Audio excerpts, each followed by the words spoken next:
Hello friends, welcome to our new video which is related to principles of management, and our learning objectives through this video is at the end of this video you will be able to explain the meaning of principle of management and nature of principle of management and significance or importance of principles of management.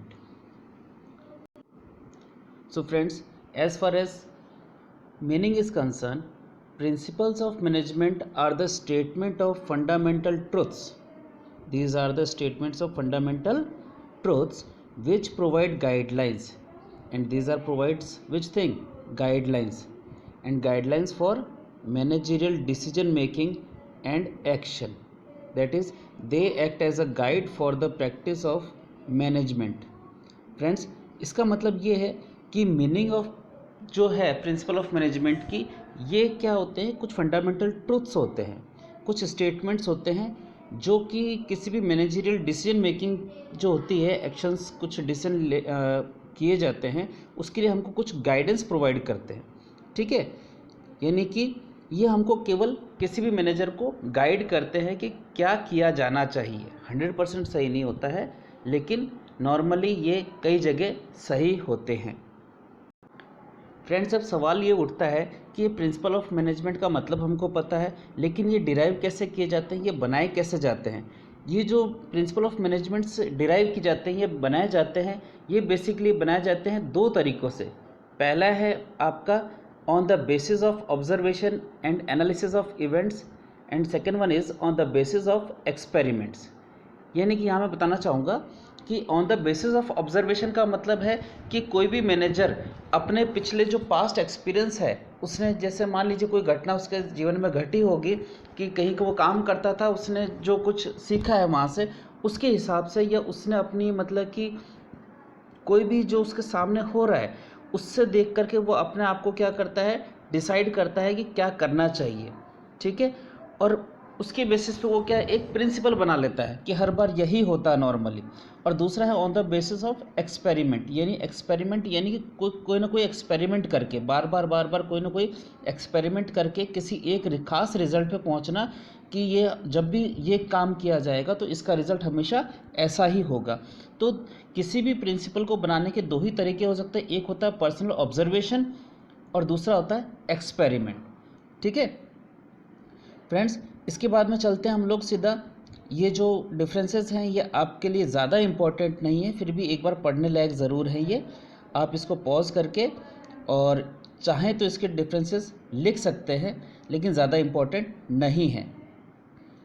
Next पहुंचते हम लोग हमारे next topic की तरफ, वो है nature of principal of management की। जो प्रिंसिपल ऑफ मैनेजमेंट है उसकी प्रकृति क्या है?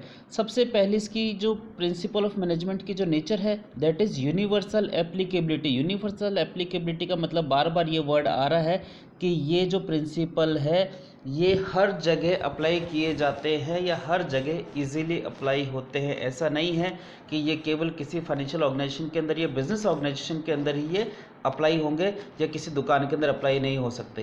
ये किसी भी जगह जो मैनेजमेंट है, प्रिंसिपल्स के जो मैनेजमेंट्स हैं वो हर जगह अप्लाई किए जा सकते हैं, इसकी एप्लीकेबिलिटी हर जगह है। सेकंड है आपका जनरल गाइडलाइंस। ये बेसिकली है क्या? ये आपको गाइडलाइंस है, ये आपको केवल गाइड करती है। ये कोई गारंटी नहीं है सक्सेस की, लेकिन आपको क्या करती है, केवल गाइड करती है ताकि आप आसानी से कोई भी डिसाइड या कोई भी डिसीजन ले पाओ। थर्ड हमारा आता है found by practice and experimentation, यानी कि ये जो चीज़ें बनाई जाती है ये किस तरीके से बनी गई है? बार बार प्रैक्टिस करने से या बार बार एक्सपेरिमेंट करने के बाद में ये जो चीज़ें हैं, ये प्रिंसिपल्स हैं, ये बनाए गए हैं। ये ऐसा नहीं है कि जैसे न्यूटन ने देखा था कि एक एप्पल पेड़ से नीचे गिर गया तो वो उसने थ्योरी दे दी, उसने उस चीज़ को महसूस किया है। ये जो प्रिंसिपल्स बनाए गए हैं मैनेजमेंट के, ये एक्सपीरियंस के बाद में ही बनाए गए हैं। नेक्स्ट है फ्लेक्सिबल। फ्लेक्सिबल का मतलब होता है कि इन प्रिंसिपल को, इन गाइडलाइंस को हम लोग हमारे हिसाब से चेंज कर सकते हैं। ये रिजिड नहीं है, आपकी अपने ज़रूरत के हिसाब से आप इसमें कोई भी चेंजेस या तब्दीलियाँ कर सकते हैं। नेक्स्ट आता है मेनली बिहेवियरल।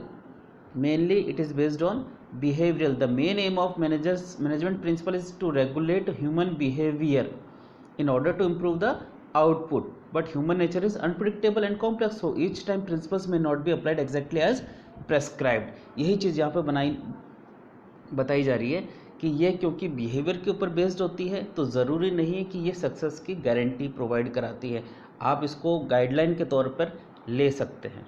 ठीक है, नेक्स्ट आता है कॉज एंड इफेक्ट रिलेशनशिप। जो दिए गए हैं प्रिंसिपल्स हैं, ये कॉज एंड इफेक्ट रिलेशनशिप के बेस्ड पर ही तैयार किए गए हैं। जैसे when a principle is applied to a particular situation it is known as cause and the result of application of the principle is known as effect. जब भी कोई प्रिंसिपल को हम लोग अप्लाई करते हैं किसी सिचुएशन के लिए तो वो क्या कहलाता है, कारण, और उसका जो भी रिजल्ट होता है वो क्या कहलाता है, उसका इफेक्ट, ये उसका असर। ठीक है, एग्जाम्पल इन्होंने क्या दे रखा, principle of unity of command, if one employee receives order and instruction from more than one boss there will be always be confusion in the mind of the employee about whose instructions he should follow and whose he should neglect. तो यहाँ पे क्या है, principle of unity of command हमको ये बताता है कि एक व्यक्ति को एक बारी में एक ही कमांड मिलनी चाहिए। नेक्स्ट है प्रिंसिपल्स आर कंटिंजेंट। यहाँ पे एक वर्ड आ रहा है नया, कंटिंजेंट। कंटिंजेंट का मतलब क्या होता है, subject to change according to different situation. जो भी सिचुएशन आपके सामने आए उसके अकॉर्डिंग चेंज हो जाए, तो इसीलिए जो प्रिंसिपल्स होते हैं ये क्या कंटिंजेंट है, आपके जो सामने जैसे सिचुएशन होगी उसके अकॉर्डिंग आप उसको चेंजेस कर सकते हैं।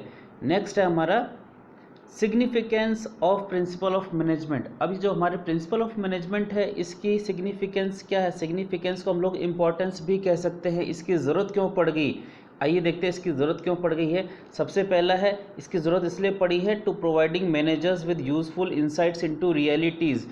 कई जो चीज़ें कुछ उसको मतलब इंसाइट्स को प्रोवाइड करवाना, जैसे कि वो रियलिटी के अंदर उसको अप्लाई कर सके, मतलब कि कुछ एग्जांपल्स कुछ नॉलेज उसको मतलब प्रोवाइड कराना जो वो रियल सिचुएशन के अंदर उसको अप्लाई कर सके। यानी कि a manager can leave routine decision making to his subordinates and deal with exceptional situations which require his expertise. ठीक है, तो ये जो चीज़ें हैं उसको मतलब कि उसकी जो एक्सपर्टाइज है रूटीन के काम करने के लिए दूसरों को बता सकता है, और जो खुद का जो कोई खास है की एरिया है जहाँ पर उसको ही डिसाइड करना है, वहाँ पे वो क्या करेगा, खुद की एक्सपर्टाइज नॉलेज को अप्लाई करेगा। एक्सपर्टाइज कैसे होगा, क्योंकि उसको कुछ ना कुछ इन्फॉर्मेशन एक्स्ट्रा उसको मिली हुई है दूसरों लोगों से ज़्यादा, तो ये आपको यूज़फुल इंसाइट्स देता है, यूज़फुल आपको चीज़ें प्रोवाइड करवाता है जिसकी वजह से आप उसको रियलिटी के अंदर अप्लाई कर पाते हैं।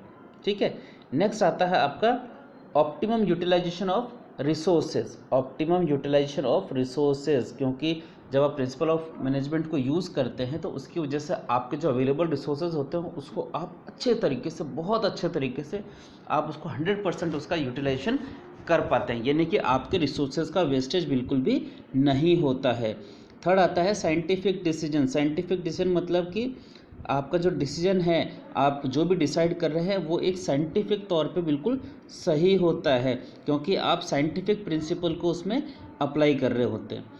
नेक्स्ट आता है आपका मीटिंग चेंजिंग एनवायरमेंट रिक्वायरमेंट्स। जो चेंजिंग एनवायरमेंट की जो भी ज़रूरतें हैं उसको हम लोग क्या कर सकते हैं, इस प्रिंसिपल से मीटअप कर सकते हैं। इस प्रिंसिपल से हम उसको क्या कर सकते हैं, पावर दे सकते हैं कि हम लोग हमारे गोल्स को इजीली अचीव कर पाए।